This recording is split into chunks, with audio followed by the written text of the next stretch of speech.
Christmas Day, 1943. In the freezing black of the Arctic night, with snow and sleet whipping across the waves, one of the most feared ships in the German Kriegsmarine cuts through the storm. The fast battleship Scharnhorst. On her bridge stands Konteradmiral Erich Bey, in command of the mission. His orders: slip through the British screen, hunt down a convoy of British merchant ships carrying supplies to the Soviet Union, and destroy them. But as Scharnhorst charges through the rough seas at high speed, something strange happens. The night around them suddenly turns white. Star shells burst overhead, hanging in the sky like artificial moons and flooding the ocean with harsh, ghostly light.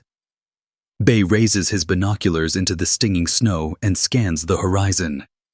There. Muzzle flashes in the darkness. British guns are already firing. Bey came out to sink slow, soft merchant ships, not to fight heavily armed Royal Navy warships. He has no idea that he's sailing straight into a carefully planned British trap. On Scharnhorst's bridge, orders fly. Turn 150 degrees, hard to starboard. We're breaking off. At the same time, Bey gives a second order. Bring Caesar to bear. Return fire as we run. The big aft turret, Caesar, creaks around, its barrels swinging to face the hidden British ships behind them. Caesar belches a full salvo into the storm. The German crew hope the combination of speed, smoke, and return fire will save them. Almost immediately, British shells come crashing in. One shell smashes straight into Scharnhorst's radar installation. We've lost the radar! Now the Germans are nearly blind in the snow and darkness. Keep firing, full power to the engines, and make smoke, Bey commands. The engineering crews obey. Scharnhorst surges forward, engines straining as dense smoke pours from her funnels and generators, trying to hide her from enemy guns. Another enemy shell slams into the ship with a thunderous bang, throwing men to the deck. Damage report, Bey shouts. Superficial, comes the reply. Bey grits his teeth. Full power, they won't get us. Without radar, with visibility shredded by the weather and smoke, Bey decides the risk is too great. He orders Scharnhorst to return to Norway, confident that at 28-30 knots she can outrun any cruisers chasing her. He believes he is simply breaking contact and heading home. What he doesn't know is that the British cruisers shadowing him are only the first layer of the trap. As they follow his course, they radio their position and speed back into the night. Scharnhorst spotted. Course and speed 115 degrees, speed 28 knots, am shadowing. Someone else is listening. Far to the south, hidden in the Arctic darkness, another formation cuts through the waves. At its center is the battleship HMS Duke of York, flagship of Admiral Sir Bruce Fraser, Commander-in-Chief of the British Home Fleet. Fraser is not leaving this to subordinates. He has personally come to hunt Scharnhorst down and finish her. When the shadowing cruiser's report comes in, Fraser smiles to himself. Scharnhorst is running straight toward him. The trap is about to close. On Duke of York's radar screens, a contact appears. Surface vessel, bearing 295, range 35,000 yards. Fraser orders Duke of York to close in slowly. No rushing, no giving away their position too early. They stalk their prey through the storm, each heavy wave slamming against the hull as the British battleship inches closer. 30,000 yards. Patience, Fraser murmurs. He's betting that Scharnhorst has no working radar and no idea that a British battleship is lying ahead of her. The distance shrinks. 20,000 yards. Patience, he says again. The British force plows toward engagement range, unseen in the black Arctic night. 11,000 yards. Now it's time. Take aim, Fraser orders. Duke of York's big turrets stir, each mounting a pair of 14-inch guns, heavy naval rifles capable of ripping a battleship apart. To light the target, Fraser gives one more order. Signal Jamaica. Fire star shells. Konteradmiral Bey and his staff aboard Scharnhorst think the worst is behind them. They've broken contact with the cruisers. They believe the convoy is safe, for now, and they're steaming south, planning to slip back to port. Then the sky directly ahead of them blooms with another star shell. The sea glows white. Every wave, every gun barrel, every snowflake stands out in harsh contrast. Everyone on Scharnhorst's bridge freezes. Where did that come from? The answer arrives an instant later. Fire! HMS Duke of York unleashes a full broadside. 10 14-inch guns hurl shells into the night at over 1,600 feet per second. From Scharnhorst's deck, the world erupts. Enormous water plumes leap up all around the ship. Steel shrieks and groans as shockwaves slam into the hull. Then one shell finds its mark. A 14-inch shell punches straight through Anton Scharnhorst's forward turret. The explosion obliterates the turret's crew.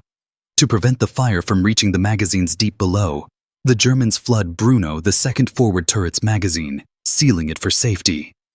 Suddenly, Scharnhorst has lost most of her forward main battery. Bey understands immediately. He's trapped between two groups of British ships, outnumbered and now outgunned. He can't turn back. The cruisers are behind him. His only chance is to try to escape to the east, into the vastness of the Arctic. "Hard to port," he orders. "Make for the east." Scharnhorst heels over, turning under fire. They bring what guns they still can to bear, and return fire with everything available. At first, mainly the aft Caesar turret. More 14-inch shells crash down.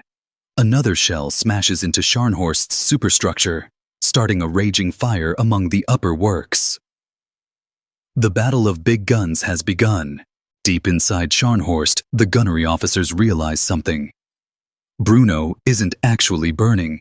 They flooded the magazine to avoid a catastrophic explosion, but there was no fire inside the turret itself. Bey orders the magazine drained. Slowly, painfully, Bruno comes back to life.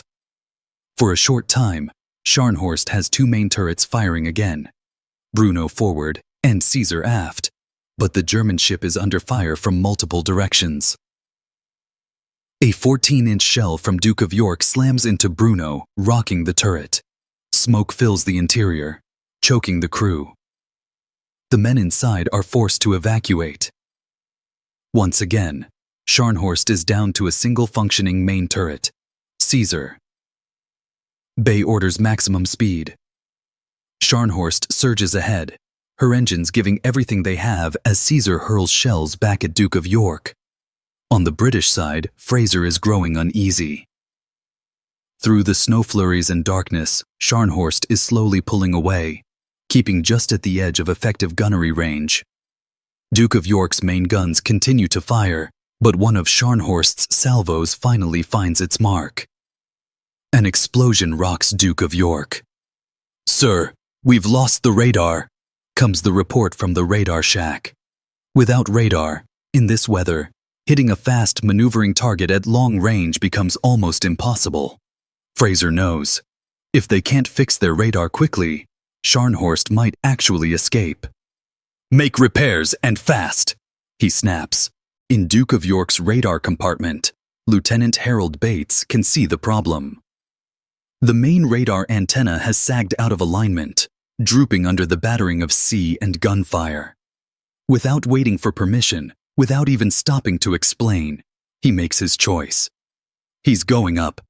Bates leaves the safety of the interior compartments and steps out into the raw Arctic storm. Snow slashes at his face. Wind tears at his clothes. Each time Duke of York's big guns fire, the blast hammers the superstructure and whips the air into a shockwave. Bates grips the metal ladder and starts to climb the mast. Higher, the steel is freezing to the touch. The ship lurches beneath him. He clings on, inching his way upward toward the crooked radar array. Below, Duke of York continues to fire blind into the darkness, shots walking somewhere around Scharnhorst, but with less and less chance of a hit. Out ahead, on Scharnhorst, Bey allows himself a moment of hope. Their speed is working. The range is opening. The shell splashes are falling further astern. Maybe, just maybe, they'll slip out of this trap and vanish into the Arctic night. Meanwhile, back on Duke of York, Bates finally reaches the misaligned radar antenna. He braces himself against the structure, cold biting into his hands and face, gun flashes strobing the sky. With every ounce of strength, he pushes the sagging radar assembly back into alignment. Deep inside Duke of York, radar operators stare at their dead screen. Then, suddenly, green light flickers back to life. Contact! Range 22,000 yards! Radar reports Scharnhorst at 22,000 yards. The message is passed up. That's over 10 nautical miles away. Long range in a snowstorm and heavy seas. But still well within the reach of 14-inch guns with proper fire control. Fraser doesn't hesitate. Correct and fire, quickly. With radar ranges and bearings updating once more, Duke of York's gunnery system begins to bring its shots back onto target. Out on the Arctic waves, Scharnhorst is still pounding through the sea at maximum speed, throwing up a white bow wave. But now, she's no longer invisible. Shell splashes start creeping closer. A hit crashes into her hull. Then another. One shell punches into the boiler rooms, damaging machinery and knocking out a vital part of her power. Scharnhorst's speed begins to fall. From over 30 knots, down to the high 20s, then lower. For Bey, this is a nightmare. In a running battle, speed is life. And he's losing it. Behind and around Duke of York, British destroyers and cruisers are now racing in, closing for their own attacks. The noose is tightening.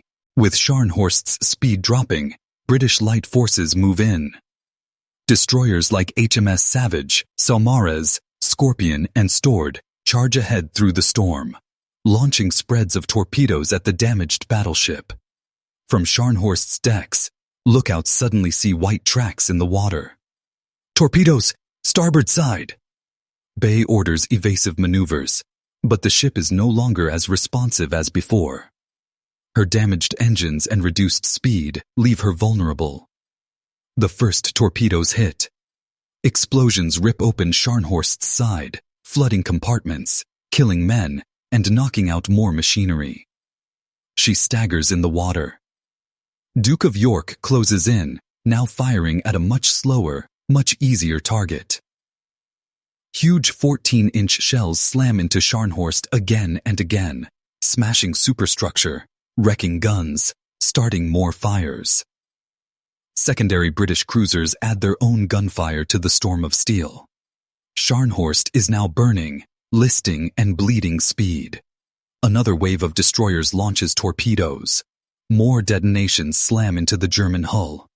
Inside, compartments flood rapidly. Electric lights flicker and fail. Ammunition explodes. Screams and smoke fill the steel corridors. Bey knows the battle is lost. He gives the order. Save yourselves. Some men race to lifeboats. Others jump into the freezing Arctic Sea. The British ships continue firing until Scharnhorst is nothing but a blazing, shattered hulk. Finally, on that dark Christmas night, the mighty German battleship begins to roll. Her bow rises, her stern sinks, and in front of British searchlights and gun flashes, Scharnhorst slips beneath the waves of the Barents Sea. Of her crew of nearly 2,000, only a small number survive to be pulled from the freezing water. The fastest battleship of the Kriegsmarine is gone. Admiral Fraser, watching from Duke of York, sums up the moment with a simple, cold sentence. Gentlemen, the Battle of the North, Cape has been fought and won. The British convoys to the Soviet Union will keep sailing. And the name Scharnhorst will be remembered as a symbol of both power and tragic defeat.